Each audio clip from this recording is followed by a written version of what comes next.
What's good, y'all? Welcome back.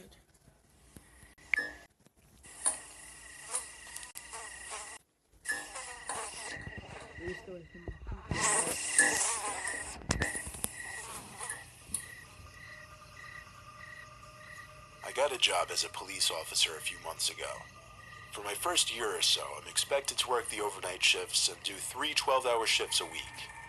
It's totally brutal, especially given that the worst things happen at night. It's only my third month on the job, and I already have a nightmarish story to tell. I was By the patrolling way, around my designated route, this is not my 2 or last 3 video, in the so morning, I'm absolutely going no to cars react to to be seen on the videos road a at lot all. of them, alright? Most of my route was dark since there was a lot of forest in our town.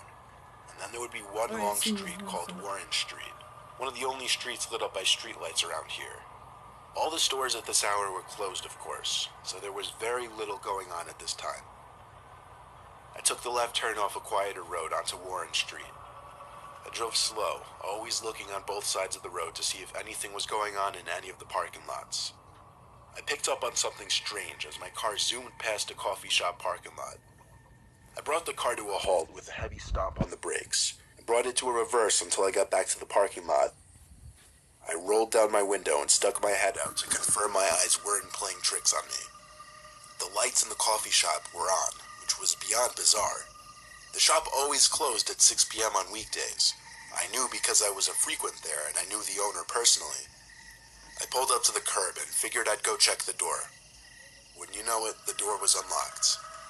I pushed the heavy glass door open and stepped into the shop, calling the owner's name. Something about my voice echoing into an empty coffee shop at 3 in the morning was freaky as hell. It gave me shivers just wondering why the lights were on. I kept calling the owner's name until I heard a sound come from the basement. I didn't even know there was a basement until that day. I found a door that led downstairs to a dark abyss. I unholstered the flashlight on my belt and aimed it down the stairs. I knew deep down it was my job to go down there and investigate, even though I was really afraid to. There wasn't a light switch to be found, so I made my way to the bottom of the concrete stairs, not able to see much outside of the narrow beam of light that my cheap-ass police flashlight projected. I was at the bottom of the stairs now, looking around the pitch-black basement of the shop. Then there was the sound again, only this time much louder. It sounded like some kind of half electronically produced and half organically produced sound. I don't know if that makes sense, but it's really the best way I can describe it. It came from the back room. I stepped into that back room, which appeared to be an office of sorts. I just stood there, waiting for the sound again. I might have stood there for 30 seconds until the same exact sound erupted from the corner of the room. It was a terrible, distorted kind of sound. It apparently came from inside an air vent in the corner. First thing I did was try to shine the light into the vent, but it didn't really work. The grill blocked any amount of light that would actually light up the inside of the vent. What I did next was put my ear up to the vent to try and listen for anything that could be inside. I heard something in there. I was 80% sure what I was hearing was the sound of someone breathing. My heart started racing even faster than it was 10 seconds ago. I tried one more time to see into the vent, this time angling the flashlight a little differently and pressing one eye up to the vent grill. I guess the light beamed off the grill of the vent at just the right angle, because I saw the glow of an eye literally 4 inches from my face. I unholstered my gun as I shouted at the person in there to come out now. But as I tried the vent door, it seemed to be screwed on still. I could hear the person shimmying away through the vents until the sound was completely gone. Where did that vent lead to? How did they get in there? Why were they in there? What was that strange noise? So many questions that still remain unanswered. I called for backup, and we did a thorough investigation. We called the owner, who came by to help us search the place at like 4 in the morning. There were no signs of breaking and entering anywhere. Not a single unscrewed vent, not a single broken window, nothing. Our investigation didn't last more than a few hours, after which we determined whoever was in the vents was gone. The thing that scares me the most is the sounds that I heard. Not just the breathing from the vent, but that that sound that was emitting from the vents. That sound that could be heard all the way from the upstairs of that shop.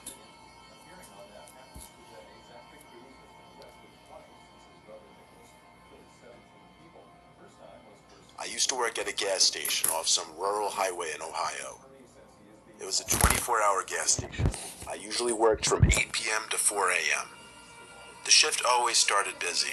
Lots of people on road trips coming in for coffee and snacks, filling up gas obviously, and usually around 11 to 12 it would really quiet down. There would still be some people coming in, but once 1 or 2 a.m. hit, it was usually dead until the end of my shift. Usually by that time I was just playing games on my phone, doing work for my web classes, or watching movies on my laptop. The night in question I was actually catching up on a TV show I was watching at the time. The road was completely dead at this hour. You could expect to see maybe one car pass by every 5 minutes, and maybe one car came into the lot every 20 minutes to a half hour. The headlights of a car suddenly glared through the window briefly as a car turned into the gas station lot and pulled up to one of the pumps. The car turned off, and so did the lights. No one stepped out, though. My attention went back to my show, and it did for a while. In fact, it took me a few minutes to realize that the car outside was still there. But no one ever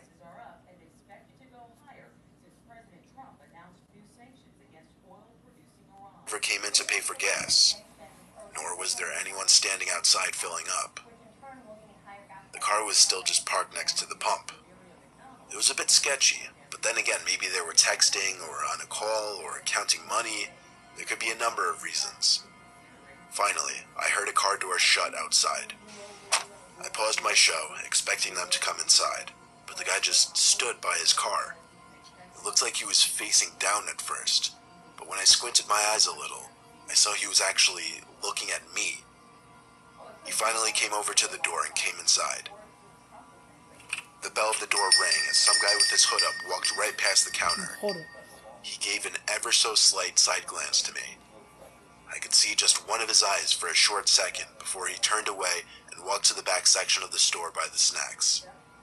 I couldn't see or hear him while he was back there. He seemed to be back there for a while. I called out, "Do you need help, sir?" Not even the slightest sound in response.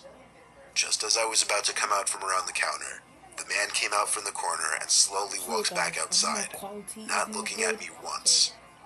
He went back to the pump, opened his passenger side door, and seemed to be digging in his car for something. Then he shut the door and looked at me again. Regardless of the distance and glass between us, I knew he was looking at me. He lifted his arms and seemed to begin waving me over. I didn't know what to do, but everything about this situation and this man were freaking me the hell out. He started walking very quickly over to the door, still waving his arms and hands at me. He put one hand in his pocket now, while waving with the other still. It looked like he was reaching for something. I ran around from the counter and to the door so I could lock it. I managed to with only 3 seconds to spare before he tried pulling it open. This was the first time I could see his face as he looked at me and I looked at him. I noticed his hand in his pocket, holding what I was sure was the handle of a blade. I shut the blinds to the windows as I told him we're closed. He still stood there though. I tried to put it out of my mind, but I couldn't because he started knocking on the glass. He knocked and knocked and knocked until it turned into more of a banging. I screamed a threat to call the cops if he didn't go away. He stopped a few moments after I said that, and I think he walked away. I didn't check. He simply stayed hidden in my corner behind the counter. I gave it 10 minutes before I would open the blinds back up. And when I did, I felt a certain kind of horror in my body when I saw his car was still there. Where was he? Was he in his car or somewhere outside?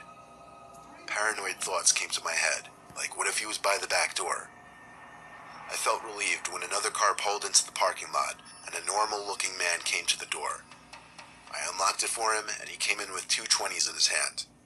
I told him to be careful of that other car, and then we got into a long conversation about what just happened. During the conversation, the other car turned on and finally drove off.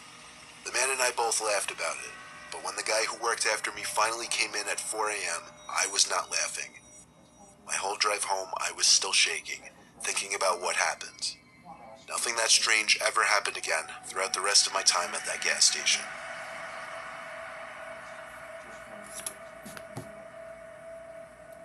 Under Arizona law, Blaylock's former convictions could not be made public to the neighborhood when he moved in. Only after his attack on Susan Toinette did word get around. My second job ever was delivering Chinese food at a local corner Chinese place in 2008. It was one of my best paying jobs to date, mainly because of how fast paced the place was and how many deliveries, aka tips, I would make. It was a busy Thursday night, a half hour before closing time. We had 3 delivery guys working, myself included. My boss was always a hard ass. As usual, he told me to make the delivery and be back quickly. The address led to a town 5 miles away though, so I knew this would be a longer trip. But the longer ones always had the better tips. I still remember the order. It was just an order of wonton soup and rice. It was a 15-minute drive. I pulled up to the house, and it was not exactly the most appealing area of town. I stepped out of the car with a small brown bag of food, and before I stepped up the curb from the street, I stopped and looked up at the upstairs window of the house I was delivering to. There was half of someone's face peeking at me, and by half, I mean I could just see someone's eyes on the top of their nose, as if they were trying to hide. Do y'all see that right there? I didn't know what to think. It didn't look like some kid, it looked like a grown man. All I could do was continue walking to the door. I found a note on the door saying, "Doorbell broken, asleep, door unlocked, money on table, please come inside and leave food on table." The note was so bizarre I had to take a picture of it. You know how they say red flags can go off in your head in a split second? Well, that's exactly what I was feeling. I stepped back a few feet to look up at the window again. The person wasn't at the window anymore. I knew they weren't asleep, so why would they leave a note like this? I tried to rationalize. Maybe it's a really socially awkward person who prefers not to engage with a delivery person. I slowly turned the knob, and yes, the door was unlocked. There was no light at all in there. I couldn't distinguish where the table was that the money was allegedly sitting on. I tried going left, and found myself in what I assumed was the kitchen because I could hear a fridge nearby. Like I said, it was dark as hell in there.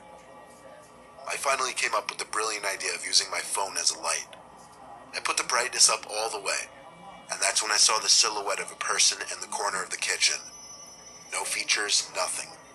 Just the silhouette of someone.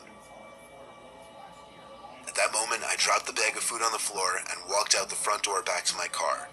I never looked back at that sketchy-ass house, nor did I ever go back to that sketchy-ass part of town. My boss was pissed even after I explained it to him, but that's just how he is. I did another delivery that night and went home, and couldn't sleep all night thinking about what could have happened in that house, had I actually gone up to that table.